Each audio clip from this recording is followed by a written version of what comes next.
Hi guys, and welcome back to this tutorial. In this section we will start to create a maze based on a template. So to start with, I'm going to close these build settings because we don't need them anymore. I'm going to save this scene using Apple S or Control S and then create a brand new scene. So again, I'm going to go to File and New Scene. Again, I'm going to use a 3D scene because it's going to be a 3D environment, so again create. And once this is done again, I'm going to create the ground. So again, game object, 3D object, and cube. Again, I'm going to rename this cube ground and change its position to 0 for all coordinates. Okay, and again the scale will be 100 on the X and 100 on the Z axis. So again, if I zoom out, I should see the ground right there. Okay, so that's done. So now that we have this ground created, what I can do is start to create or to add a texture, and this texture basically will be used to as a guideline to create my environment. So again, this texture is in the resource pack. So again, if you go to this window here, we have something called game map. So I'm going to take this file and drag and drop it. So again, whenever it lets me, yeah, drag and drop it to your assets. Okay, done. So once this is done, you can look at that.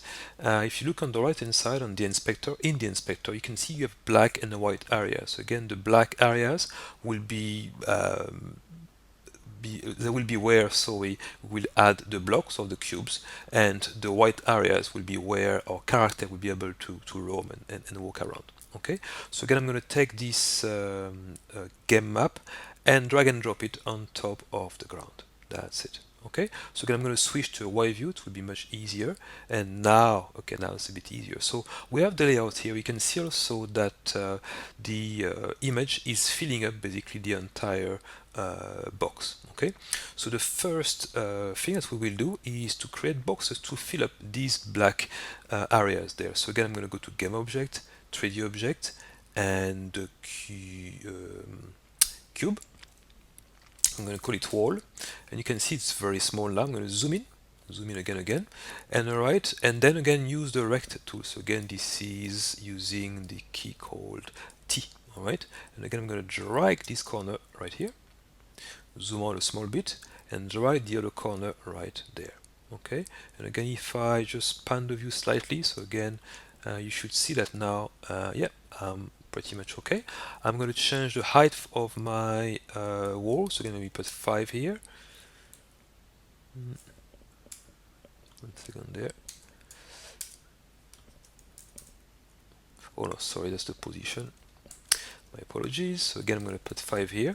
And again, if I move it up just to see if it works properly, yeah, so again, that should be working. Is that okay? So the idea for you guys is to start to, again, go back to the Y view, to start to create, and again, what you can do is change the actual view, okay, so that's better.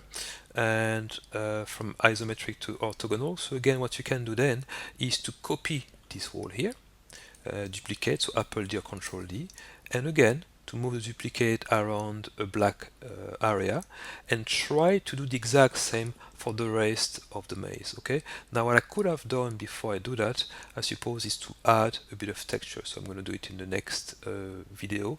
Again, what you could do is that, and again here, I'm going to make sure it is actually going over it.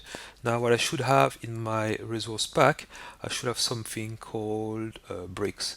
So again, I could use this guy or this guy, and you can then apply this texture to the wall. So again, if I take this brick here and drag and drop it,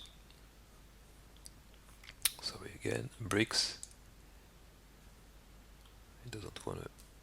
Yeah, perfect. So again, if I put it there and again drag and drop it on both walls, so again what I could do is just to select both walls, and once this is done, I can drag and drop my texture onto these walls. So again, this is bricks here, so again I can drag and drop it to the inspector, and my texture should be applied. Okay, so again, it's going to take a few seconds, but again, if I pan my view here, you should see that the bricks texture has been applied. Okay, so the goal now for you is to fill up all these different black areas with the similar boxes. But again, what you will need to do is to rotate them, to rescale them. What you might even need to do is you can see the texture here for the bricks. If you go to materials right there, you should have the corresponding material for the brick. And again, if you wanted to change the tiling from 1 maybe to 5, it might look a bit better. Okay, and again, try to replicate all these different boxes in the black areas, and I'll in the next video I will show you when it's complete, and we can move on from there.